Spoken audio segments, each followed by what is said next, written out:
Pues el libro trata sobre los mitos en pediatría. Entonces yo me di cuenta cuando empecé a hacer pediatría y pediatría de atención primaria que se repetían siempre las mismas preguntas en torno a frases que parecen verdad absoluta, ¿no? Que están como muy interiorizadas en la población y que eran absolutamente falsas y muy fáciles de refutar desde la ciencia o desde los conocimientos que teníamos. Entonces me pareció interesante en el blog tener un apartado dedicado solo a mitos en pediatría y fue a raíz de eso que me contactaron la editorial y me dijo, oye, creo que aquí claramente hay un libro y por eso pues decidimos hacer el libro de mitos en pediatría.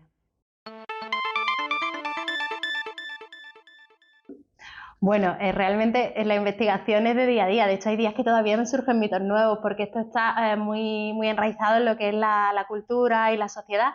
Cuando viene gente de diferentes culturas te das cuenta de que tienen mitos distintos. Por ejemplo, lo de la manzanilla, que aquí en Andalucía lo tenemos como grabado a fuego, ¿no? El darle a los lactantes manzanilla para engañarlos, para que duerman mejor, para que no tengan gases, todos estos milagros que se le atribuye a la manzanilla. Eso de Despeñaperros para arriba es rarísimo. O sea, la gente de Bilbao no lo entiende, ¿no? Ni se lo cree, y eso es solo dentro de España. Pero yo tengo pacientes a lo mejor que vienen de Sudamérica y te dicen, es que si lo lleva a un entierro se le mete el frío del muerto y enferma.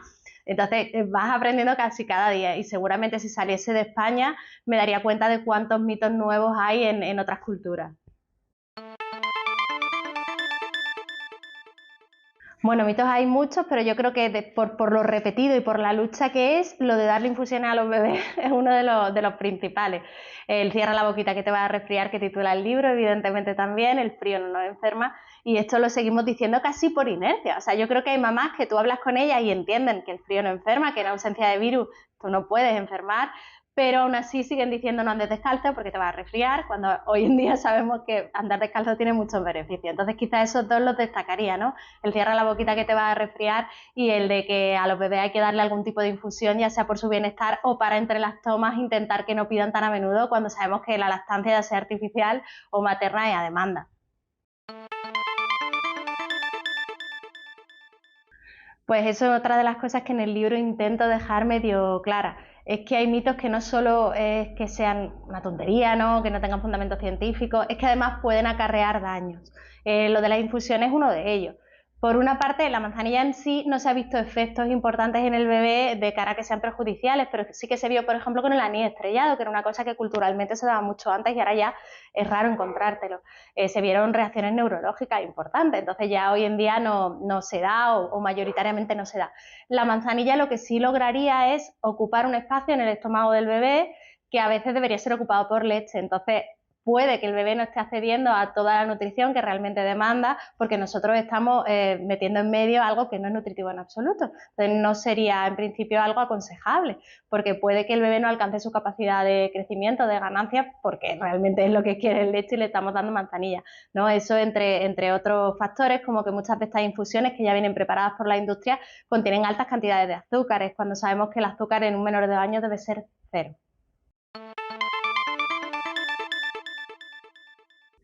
Pues a mí me parece interesante, primero porque ya te digo que son las frases o esas cosas que tenemos tan interiorizadas y que tanto preguntamos en consulta, aunque incluso a veces propician visitas a urgencias y creo que va a servir para calmar ansiedades, para decir verdades de forma bastante coloquial y seguramente para evitar incluso visitas innecesarias a urgencias. Me parece que lo que aporta de nuevo es primero el tema, que hay mucho libro de pediatría, pero poco que se haya centrado en mitos. Esto puede ser consultado casi como una guía, porque te vas al índice y dices, a ver, ¿en qué momento estoy yo? ¿Dónde tengo yo ahora mismo los miedos en alimentación complementaria? Voy a mirarlo. O en lactancia. O acabo de tener un bebé y no tengo ni idea de si cuándo le puedo cortar las uñas, ¿no? Cosas de este tipo que son las que te preguntan las mamás. Eso creo que es novedoso y es novedoso también la forma en la que me han dejado escribirlo, porque me han dejado escribirlo como yo hablo en consulta, ¿no? Yo no soy muy políticamente correcta a veces, utilizo un humor un poquito ácido a veces, me han dejado ser yo y creo que eso hace que el libro sea un poquito distinto a otros libros que hay de divulgación.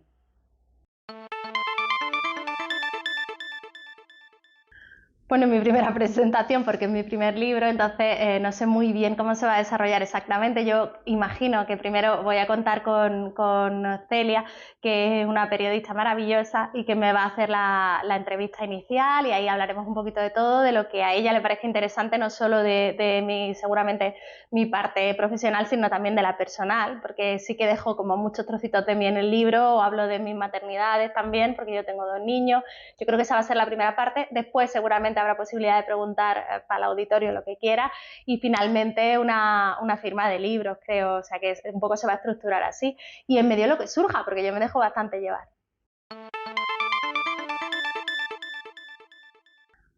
Pues me he tenido mucha suerte de contactar con la librería Luces, que es una librería que a mí me encantaba, porque además yo me recuerdo adolescente en los pasillos ahí hojeando libros y estar allí un montón de horas, y me han dejado hacer allí la presentación, o sea que he tenido mucha suerte, y va a ser el día 18, que es sábado 18 de noviembre a las 12 de la mañana.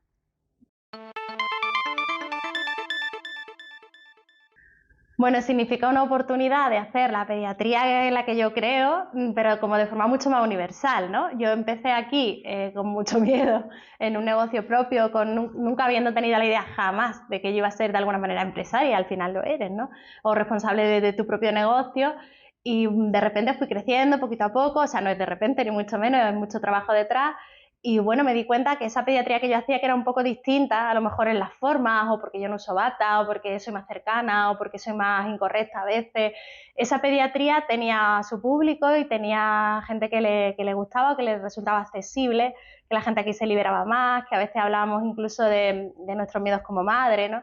Y tener la oportunidad de todo eso, plasmarlo en un libro y llegar a más gente que de otra manera no me habría conocido, para mí es una gran oportunidad, y sobre todo una satisfacción personal saber que trabajar del modo en que yo trabajo es posible, y que no solo no se censura, sino que hay gente a la que le gusta y lo agradece.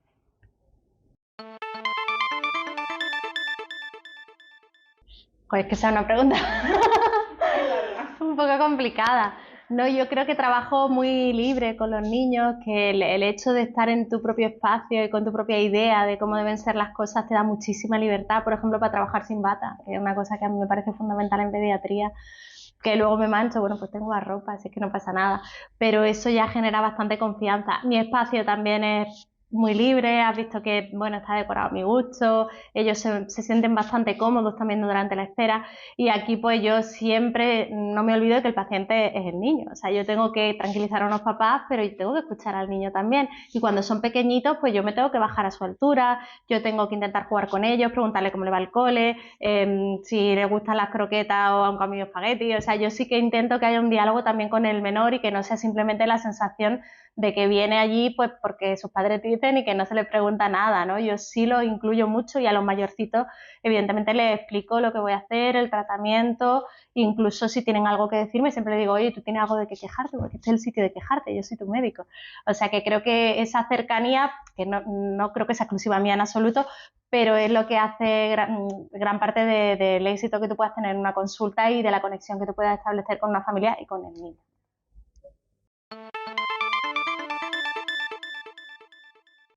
Pues yo, a pesar de haber tenido un padre pediatra, no he coincidido con él en lo profesional, es decir, nunca hemos trabajado juntos, no hemos llevado, él se jubiló hace relativamente poco, pero el tiempo que yo he estado trabajando no ha sido nunca con él, ni codo con codo, ni hemos compartido el espacio, ni nada de eso.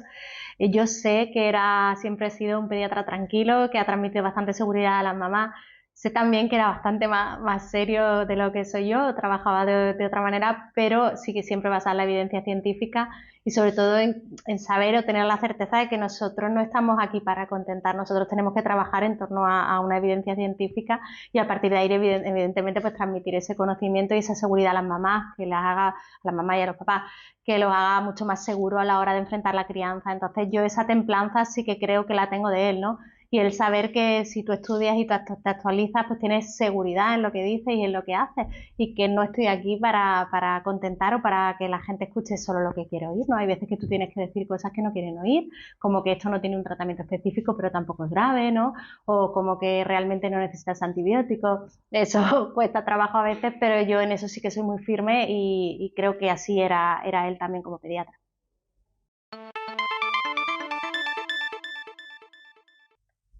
Pues yo creo que lo más importante es que tienes que tener una alta capacidad de empatía, eso en general, para ser médico, bastante humanidad, buena forma de comunicar o de llegar a la gente. Esto, aunque parezca mentira, en la carrera en medicina a ti no te enseñan mucho ni de psicología en general, ni de relación médico-paciente, ni de formas de comunicar o divulgar.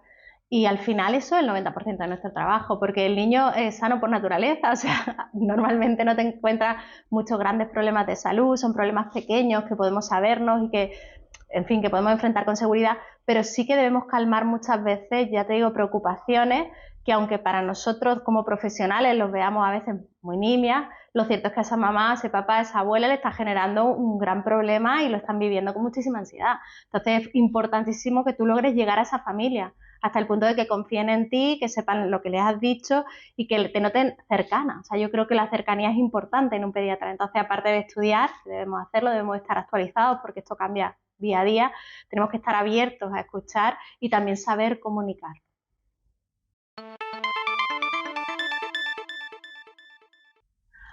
Pues el problema para mí, yo uso mucho las redes y sobre todo en Instagram me gusta divulgar. El problema para mí es que hay demasiadas fuentes y que eso no está filtrado, ¿no? Que tú no sabes cuando tú entras a una cuenta que te está dando información sobre crianza, sobre alimentación, realmente no sabes hasta qué punto te fías, qué formación exacta hay, ¿no? El nivel de evidencia, eso no está ahí etiquetado, ¿no? No es como cuando haces un ensayo clínico y tú dices, bueno, esto tiene un nivel de evidencia tal, ¿no? En este caso no. Entonces, el que este altavoz se abra a todo el mundo también hace que circule mucha desinformación. Eso en la pandemia lo vimos muy bien, porque era un ejemplo como muy evidente, todo el mundo hablaba de todo sin tener ni idea muchas veces, sin información ninguna, y esos mensajes calaban mucho en la población. Entonces, que a ti te den un altavoz para que tú desinformes o puedas llegar a incluso hacer daño, tengas mogollón de seguidores y la gente lo crea a pie juntillas, luego a nosotros nos genera una nueva bolsa de trabajo ahí de decir, ¿qué hago?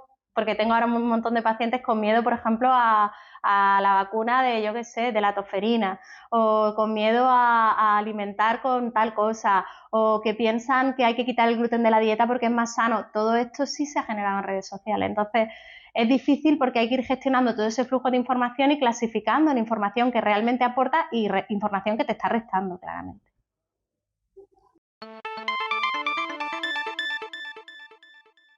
Bueno, yo eso me lo encuentro mucho en consulta, lo he leído en internet, o me lo ha dicho la abuela, o me lo ha dicho la vecina, esto es nuestra lucha de cada día. Lo que pasa es que es verdad que antes era la abuela o la vecina y ahora es como tropecientas Instagram, es que no es difícil la lucha. Pero siempre intento irme a la evidencia científica, lo que yo sé sobre ese tema, ¿no? Por ejemplo, el otro día me decía una madre, me decía que le tienes que lavar los dientes al niño, tienes que usar pasta florada, 1000 partes por millón. Me dice, es que el flúor es malo. Digo, bueno, el flúor es malo, eh, es que lo he leído. ¿Dónde lo has leído? En Instagram. Ya, en Instagram. ¿Quién ha dicho que el flúor es malo? O sea que realmente yo sí que me voy a la evidencia y digo, pues mira, pues según la evidencia científica es necesario utilizar flúor 1000 partes por millón como mínimo en un niño desde que empieza el cepillado dental y eso empieza desde que hay dientes. Entonces eso es la única prevención para caries. O sea, yo me voy a la evidencia y trato de desde ahí desmontarlo. Aún así hay gente que viene muy convencida o que tiene una creencia un poco distinta y yo tengo claro que yo no puedo ser el pediatra de todo el mundo tampoco. O sea, aquí tiene que haber un feeling bidireccional y una confianza bidireccional. Es muy difícil, por ejemplo, si alguien está convencido de la no vacunación. A mí me es muy difícil lidiar con ese paciente porque yo tengo claro que los niños hay que vacunarlos. Entonces, sí que intento convencerlo y de hecho es muy satisfactorio cuando tú ves que una familia que tenía muy claro que no iba a vacunar, de repente dice, bueno, pues venga, vamos a vacunar, hemos entendido la importancia. Pero también cuando tú ves claro que no van a vacunar, a lo mejor es que no se va a establecer una relación de confianza entre nosotros como para que yo pueda ser el pediatra de tu hijo. También hay que saber dejar ir a ciertos pacientes que sabes que no son para ti.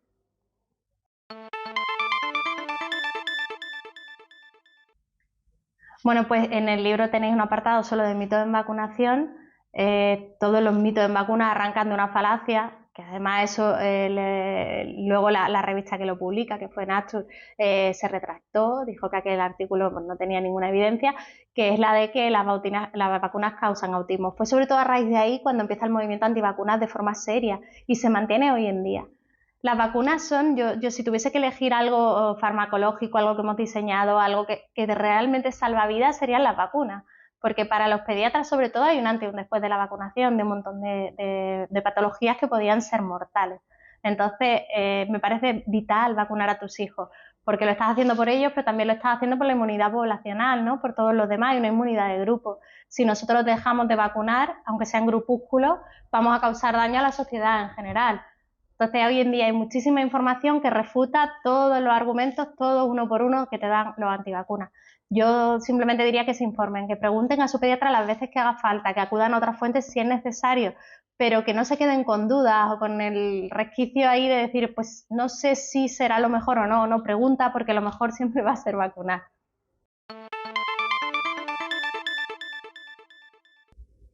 Bueno, en la consulta de pediatría la primera debe ser muy pronto cuando eres primerizo, porque tú te preparas mogollón para el momento parto, ¿no? Que tú dices, jolín, luego cuando pares, que yo he parido, tú llegas y dices, es súper animal. O sea, es una cosa que tú dices, pues si es que me sale hacer esto, es que nadie me lo tendría que haber explicado que puedo.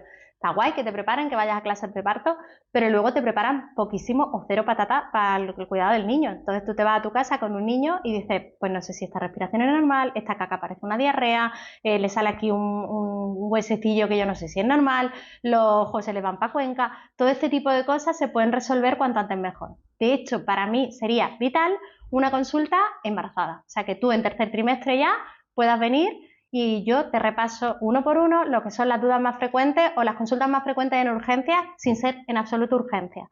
Entonces, eso sí es algo que me gustaría implantar y es algo que me planteo, aunque sea en cursos, en talleres de divulgación previos, para mamás que estén embarazadas resuelvan sus primeras dudas. Si no ha sido así, si no te ha visto un pediatra antes, porque es verdad que no suele hacerse, entonces yo aconsejo, si eres primeriza, los primeros días de vida, en torno a un quinto o sexto día de vida seguro. Si ya es tu segundo hijo, es importante verlo a los 15 días de vida para ver que han recuperado peso de nacimiento, que la lactancia se ha establecido y todo eso. Y de ahí habitualmente nos vemos mes a mes durante su primer año.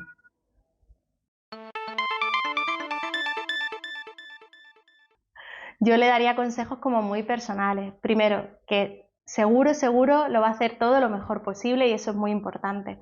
Que se escuche a sí misma, que escuche el instinto, lo que ella siente, porque probablemente eso es lo correcto. Que nadie te diga no lo cojas en brazos porque se acostumbra, porque si a ti lo que te pide el cuerpo es cogerlo es porque probablemente lo tienes que coger, porque es tu cría. Que nadie te diga que las tomas tienen que ser cada 3 horas porque no es real y si el niño tiene hambre y tu cuerpo te pide darle de mamar es porque le tienes que dar de mamar. Que nadie cuestione un poquito tu forma de criar, porque esto es libre y además seguramente vas a hacer lo mejor para tu cría porque eres la principal interesada. Que disfrute el camino, porque también me encuentro a veces tantísima preocupación que se les pierde y son pacientes que luego cuando tienen 2 años los niños te dicen, me lo he perdido todo. Disfruta el camino, rodéate de gente que te apoye. Es importante también eso, que tu núcleo familiar, tus amigos, tu pareja si la tienes, estén un poquito en consonancia contigo y te apoyen y te dejes cuidar también. Que en esos primeros días no tengas miedo a decir, mira, que ahí no viene nadie, porque yo ahora mismo estoy para mí y para mi hijo y para mi familia que acaba de nacer, ¿no? Las visitas estas horrorosas que nos comemos a veces las recién paridas, incluso después de una cesárea, con un montón de gente opinando sobre crianza y no solo eso, sino metida en tu casa tomando café, ¿no? Entonces, esto hay que cortarlo también, es una cosa social que hay que cortarlo. En general, que se escuchen, que sepan un poco lo que les pide como animal su cuerpo y que tengan confianza en sí mismas, que se apoyen en buenos profesionales, que consulten y que luego, pues, que nada, que sean felices y disfruten de la crianza.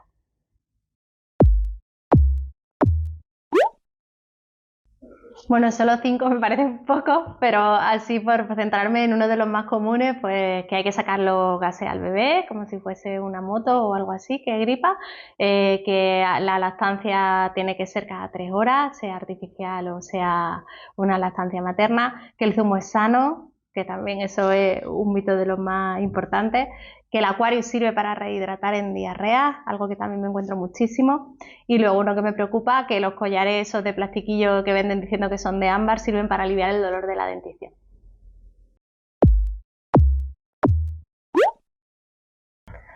Bueno, pues te empezaba con los gases, al bebé no hay que sacarle los gases, igual que no te lo sacamos a ti, o que yo no elijo el momento en el que tú decides eructar o tirarte un peo.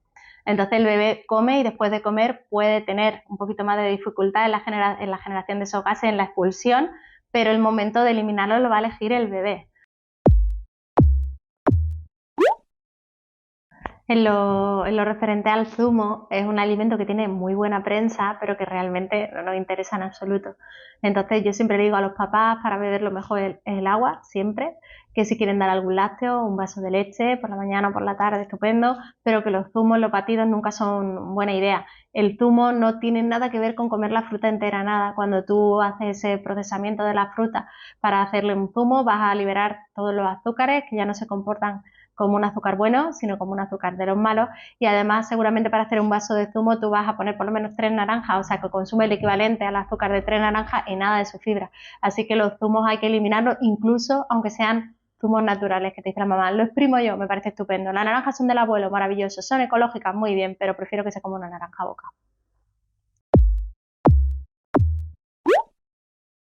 Otra de las cosas que vemos mucho en consulta es el uso del Aquarius para la rehidratación, digo Aquarius, pero podría ser cualquier otra bebida de este tipo, para la rehidratación en gastroenteritis.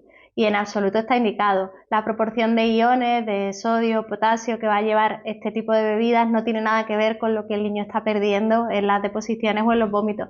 Por eso debemos acudir a los sueros de farmacia y nunca al Aquarius, porque podemos empeorar el cuadro.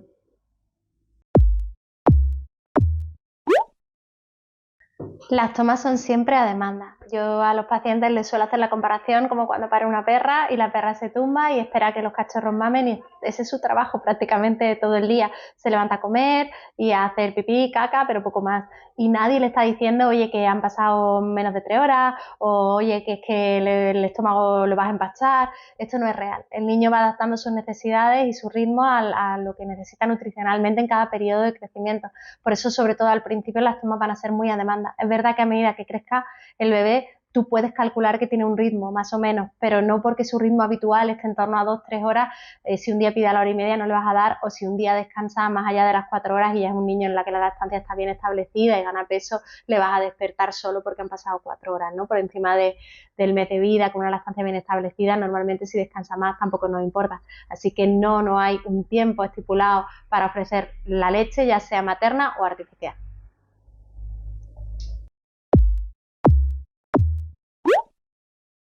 Y por último, todos los mitos que se generan en torno a la dentición se tratan en el libro, porque son muchísimos. Por debajo de los 4 meses de todo tiene la culpa los gases, por encima de los 4 meses de todo tiene la culpa los dientes. No hay nada de verdad en eso, pero es que además tratamos esos supuestos dolores de dientes que en su mayoría no existen, porque la erupción dental normal no debería doler hasta el punto de necesitar algún tipo de tratamiento.